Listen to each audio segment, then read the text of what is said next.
கர்த்தருக்கு ஸ்தோத்திரம். காலை மன்னா. என்னை போகச் செய்யும். சங்கீதம் 119:35. கடைசி விருந்தின் போது கர்த்தராகிய இயேசு, உங்களில் ஒருவன் என்னை காட்டிக் கொடுப்பான் என்று மெய்யாகவே உங்களுக்கு சொல்கிறேன் என்று கூறிய சந்தர்ப்பத்தில் அவரை காட்டிக் கொடுப்பது யார் என்பதை அறிய பேதுரு ஆவலாயிருந்தான். யோவான் 13:21-24 வரை. தம்மை காட்டிக் கொடுக்க போகிறவனுடைய பெயரை கர்த்தராகிய இயேசு குறிப்பிட்டிருந்தால் பேதுரு என்ன செய்திருப்பான் என்பதை யூகித்து பாருங்கள்.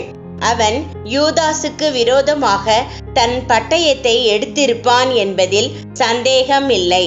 எத்தனை சந்தர்ப்பங்களில் கர்த்தராகிய இயேசு நம்முடைய பலவீனங்களை அறிந்தவராய் நம்மை சோதனைக்கு உட்பட பண்ணும் சந்தர்ப்பங்களினின்றும் நம்மை தப்புவிக்கிறவராயிருக்கிறார். நம்முடைய முற்றிலும் மதியீனமானதும் பிடிவாதமானதுமான வழிகளில் கூட கர்த்தர் நம்மை விட்டு விலகாமலும் நம்மை கைவிடாமலும் இருப்பதுடன் அவர் நம்மை பாதுகாக்கவும் செய்கிறார். நாம் அவருக்கு எவ்வளவாக நன்றி செலுத்த வேண்டும்.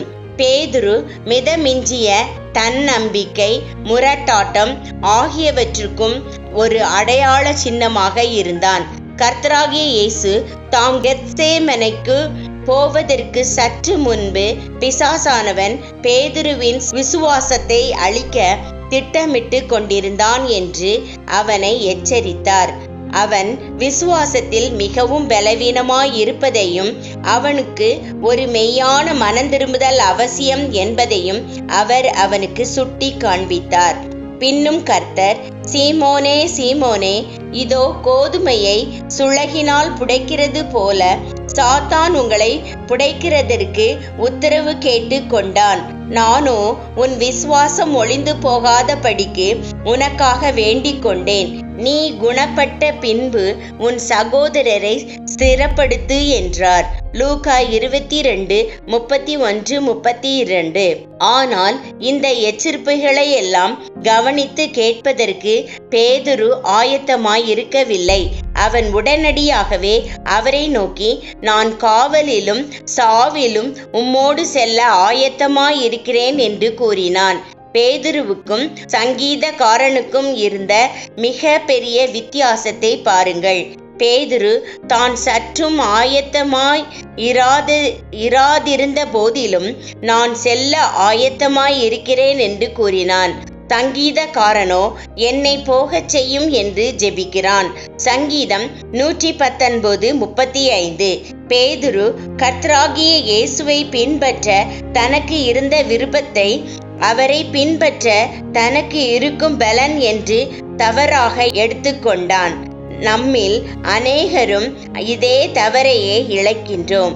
நாம் மிதமிஞ்சிய தன்னம்பிக்கை உடையவர்களாய் செயல்படுகிறோம் என்பதை நாம் உணர்வதில்லை. தான் கர்த்தருக்காக எதையாகிலும் செய்ய ஆயத்தமாய் இருப்பதாக அல்லது தனக்கு திறமை இருப்பதாக ஒருவன் உணர்வானாகில் உண்மையில் அவன் அதற்கு சற்றேனும் ஆயத்தமாயிருப்பது இல்லை. அருமையான தேவ பிள்ளையே, உன்னுடைய சொந்த முயற்சியினாலோ பிரயாசத்தினாலோ உன்னால் ஒன்றும் செய்ய முடியாது. ஆகவே கர்த்தர் தாமே உனக்கு போதித்து உன்னை நடத்தி உனக்கு ஆலோசனை சொல்லும்படியாக நீ உன்னை தாழ்த்தி அவரிடம் மன்றாடுவாயாக.